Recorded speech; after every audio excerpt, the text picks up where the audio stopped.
When are we gonna? We'll just start from here. All right, this is our second intro because our unpaid producer had to delete some of our files, and we can't, or card, the SD card, and we can't get mad. I can't scream at this fucking guy and say, hey, I'm paying you nothing. You need to be better prepared. So he deleted it. We started again. Were we rolling? Was there anything good that was said? I don't fucking know, but we are back for week 2. And now some of the people who are watching this might say, you're wearing the same shirt. This is how crazy I am in the head. Because I'm wearing this Wounded Warrior shirt that we'll get into. We're doing comedy for vets post 9/11. So it's the Wounded Warrior Project. Very thankful, because if I didn't have this opportunity, I was so broke. They hooked me up with a great gig to fucking get by. If I didn't have this, I would have been off in Canada, and Tales from a Degen would not have happened. And you might say, well, I'm looking at your YouTube numbers, and there's not a lot of people who are watching. We had one video get over 10,000 views on Instagram, so follow me on Instagram. And if you're watching this and you're complaining about the numbers, smash the fucking like button, share, comment, do whatever you can. So anyways, we are wearing the same shirt as last week. This is how crazy, again, I am. That I was wearing this shirt today, and I'm like, I think I'm wearing the same shirt as last week. That I went to check the podcast recording. I saw I was wearing the same shirt. I could have fucking changed it, but instead I said, no, you know what? We're not changing it. And now we're here talking about how I know I'm wearing the same shirt and could have changed. It's just wasting time. But so I ruminate, and I don't really prepare. I just have an idea of what I want to talk to, and maybe that's a big fucking problem, and maybe that's why this will be the death of the podcast, or the fact that I'm not paying the one guy who wants to produce this. So either way, there could be a death of this podcast. One, it could be that the producer pulls the plug. Everything around is his, even the light that I just bumped into, and the microphone I just bumped into. That I don't know if you can see the light that's not even fucking on, so we're gonna give him a hard time about that afterwards. I'm like, again, I'm not paying you, and if you can't see that, we're zoomed in right now. So I do like to prepare. The way I prepare for stand-up is different the way I prepare for doing something like this. In stand-up, I have the idea, and then I might write it out, but I want to find it while I'm on stage, because I really believe inside the mind of someone who's a comedian, who you might argue you're not fucking funny, because I know there's got to be at least 1% of the people that watch this that say, I'm watching this because I fucking loathe you, JJ. Well, I fucking loathe you too. Smash the fucking like button, or share it to someone and say, this guy fucking stinks. I don't care where the views are coming from. I will take views from the haters or the people that don't even know me, because I'll post videos as I get out of that Tourette's moment. I will post videos that I know there's someone who has to share that doesn't like me, because I as well will share someone's videos who I loathe, for the purpose of, like, look at this disgusting, what I don't even know what you call this, and I just loathe it. But I try and get out of that habit, because I'm reading Meditations from Marcus Aurelius, the great Stoic emperor of Rome, and he's, you're not supposed to despise people, but it's still in you. Human nature is to hate. You have to find the good. So there's also good in human nature, but right now, when you're 40 recording a podcast for 20 people on YouTube, there's a lot of hate. So we ruminate on the idea differently than how we ruminate for stand-up, and I have the idea. So all this week for episode 2, I'm like, we're going to talk about, right now is the World Series of Poker, and I am an absolute Tales from a degenerate fucking gambler. More so, I use words, first of all, that I don't even know if they make sense, but I'm a degenerate gambler who went from, I love the lights of a casino, to, let's learn how to play poker so we're not losing all of our rent money on blackjack, which a lot of people do, and I get it. Oh man, the rush of blackjack is fantastic. And the rush of poker, you'll win a big hand, but that rush of going on a heater in blackjack is one after the other, double down, and everyone's cheering. And then all of a sudden, the dealer busts everybody. The dealer gets blackjack, and everyone's like, ah. And that pain is just too much pain for me right now. So it's like, we're going to talk about the World Series of Poker. But then I'm just walking around, and I'm thinking about, I'm just having a great day. I've meditated. I've done yoga. I've even done the Wim Hof breathing. I've read, and I'm just walking around, and today should be the perfect day. And then just something in my core sets me off. I don't know how. Like, just out of the blue, I just get filled with so much rage. And that's what happened. I was just having a great day. Maybe there was someone who was whistling, and that's what fucking set me off. How you can't, first of all, nobody wants to hear you whistle, and there's no way you love life that much, because I love life when I'm eating food, when I'm gluttonous, but there's no way that you see birds chirping that you want to go, shoo, shoo, shoo. Even your face looks stupid. So I don't know what it was today, but I was just thinking, because I like to scam companies, and I don't mean scamming, ma and pop businesses. I mean, I scam big corporations, and this is not a big pharma thing. Don't think, oh, here he fucking goes. We knew he was sociopathic at some point, which I am, but this is not a fuck big pharma, but it is a fuck the big corporations, because all the time, for example, if you're flying a plane, right? Not you. If you're taking a flight, and if you ever look at the bill, the cost of the flight is X amount, and then there's these different kinds of taxes just to get the plane out, the gate fee, the oil fee or gasoline fee, so all these different things. And I'm like, you know what? I'm going to get me some of that back. So that's what I do. I am a notorious complainer, and this has nothing to do with my background. I'm a notorious complainer, and I will write letters till my fingers fall off to get like 10 to 15% back. So if I take a flight and there was too much turbulence, I'm going to write a letter. I'm never going to blame an employee, because honestly, at the end of the day, I don't want to get anyone fucked over, because I need $100 back. But if I take an Uber, right? Or Uber Eats, more so Uber Eats, because these cocksuckers, and this is what I hate about Uber, and this is what I hate about Uber Eats, and this is what I hate about all these Silicon Valley companies that say they stand as the moral superior, the ones who will always post about the pride. It's Pride Month. Let's do all these, like Uber Eats did something for the bottoms. The dumbest thing ever. The International Women's Day, International Women's Month. We are the moral superiors. But all of a sudden, you find out that they only pay their employees, their Uber drivers, their Uber Eats, 30 cents on the fucking dollar. You care so much about this event that's going on for the bottoms, for the dudes who are loving to get fucked, that you have to have a special bottom menu. Well, maybe instead of investing in all these bottoms, and this is not a shot at all of the bottoms who are taking good dick. You serve a very important purpose in life. This is a shot at these companies that say, we are the companies. We are the ones who are making we are the companies that are moving society in the right direction. But yet when it comes to our employees, don't worry about the bottoms who are getting fucked. We're going to really fuck our drivers who are getting paid 30 cents on the dollar. So that's why it irked me today. I was having a great day, and I was just remembering how many different drivers would tell me they make no money. Some of them, I swear, they've told me they make 25 cents on the dollar. But hey, let's take care of the broads.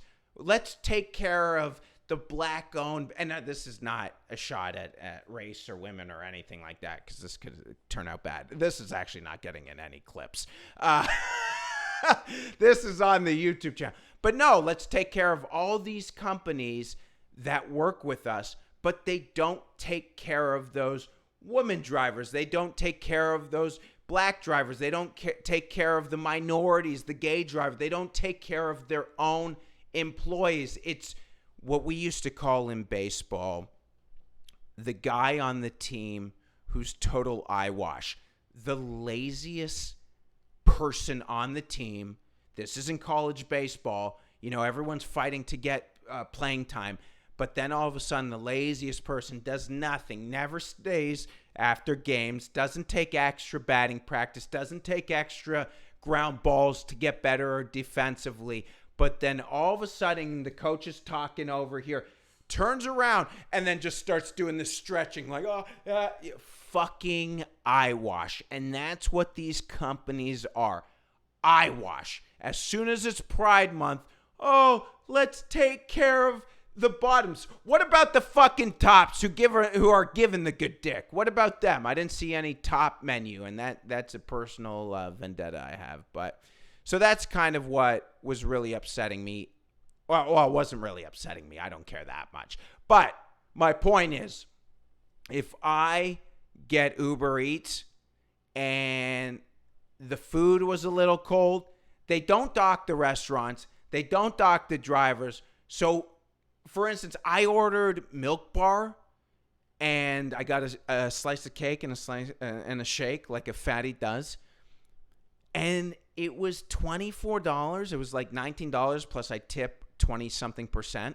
I tip 25%, so every $10 I get $2.50 for the driver, and then because I know they don't dock the tip, and then when the slice of cake was so small, and then they charge a $10 service fee for half of the money for the order was in actual service fees. I'm like, there's no way this is possible that you could charge so much. So I wrote a complaint. I said and I got the $20 back, and the delivery driver still keeps his fee, so that doesn't get docked. But fuck them.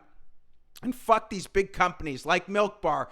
When it was just a mom and pop shop, when it was just the chick with one location, the slices were massive. And now they went corporate. Everyone went corporate. The fucking cake's frozen. Who wants a frozen cake? I want it fresh. But anyways, that's my gripe. Is that being a total degenerate? Not really. But is there something to complain about? Yeah.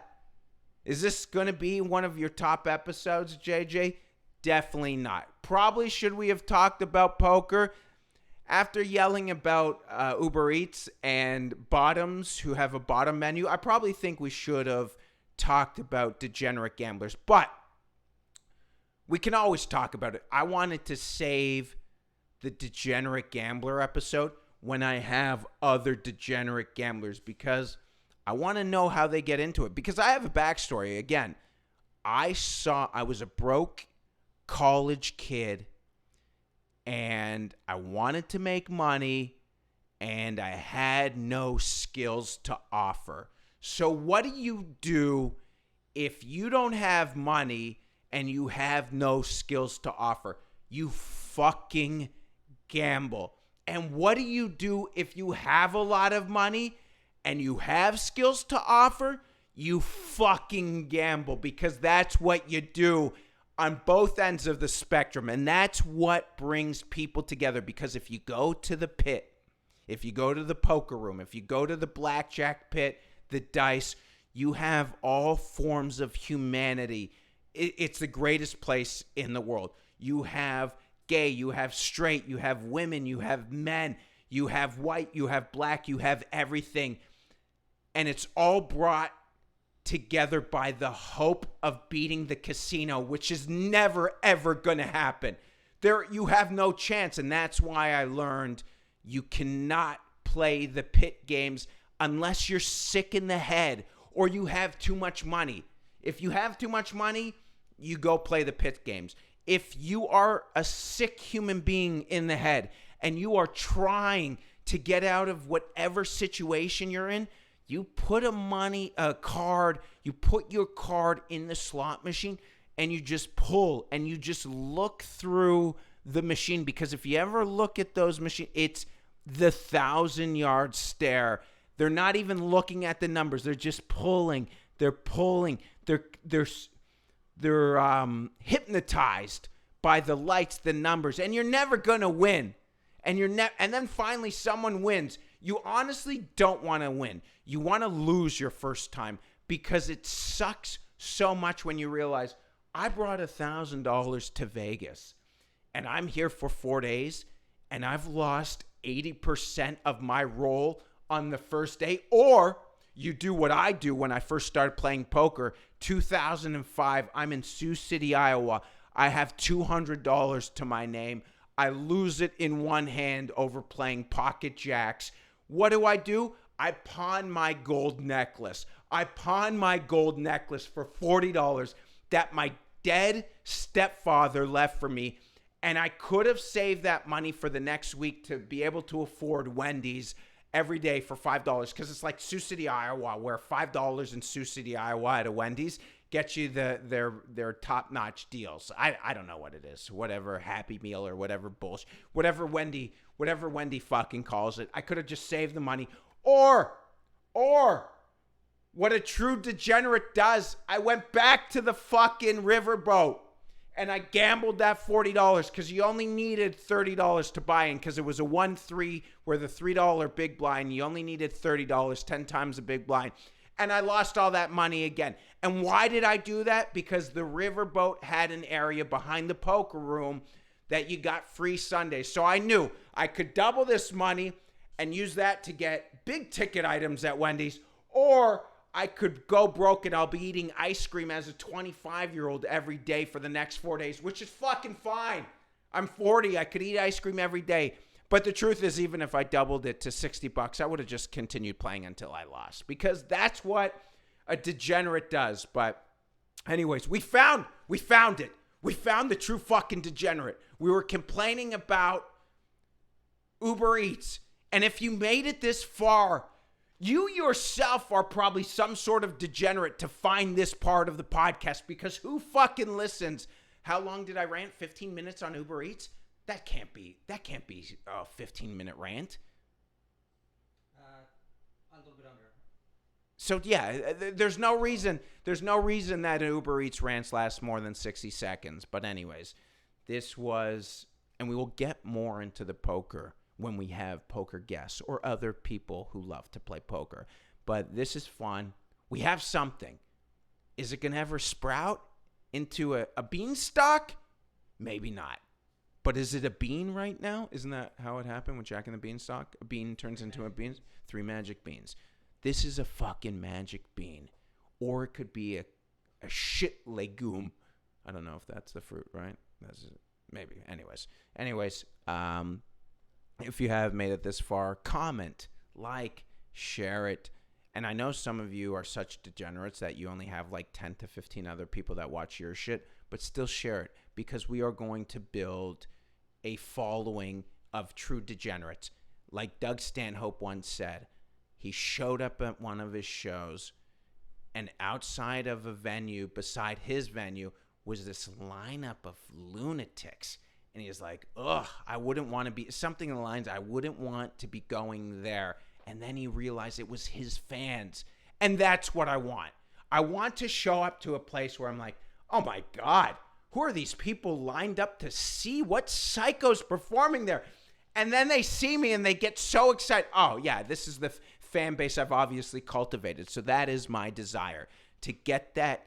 Now don't be fucking psycho where you're like, crazy psycho where you're like, hey, you know, where you get you have voices in your head to like show up at my place. I don't want that psycho. I want psycho where you're yelling cunt from the audience when I say something about chicks I don't like that, you know, that kind of psycho. Or you give me an applause break when I go on a rant about, you know, this one bit I have about women avoiding the kitchen by being kitchen dodgers. Like, that's the psycho I want. I don't need, what was not Wilkes-Barre, who was the guy, the Beatles guys? Whatever.